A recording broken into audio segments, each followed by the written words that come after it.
Jeg købte en motorcykel, da jeg blev 62. Jeg havde lige sandelig sparet, til jeg var lidt en knus. Men nu hun bestemte, hvor skabet skulle stå. Så pænt jeg måtte vente, til hun vandegade. En rigtig David Harley-son med bremser uden gear. Med sidevogn og træk og slip og lysegrøn papir.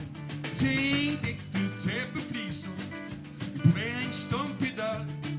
Og øv med rigtig viser med snorke romertøj. Vi kører Kodja Lunde og bakke pær i rød.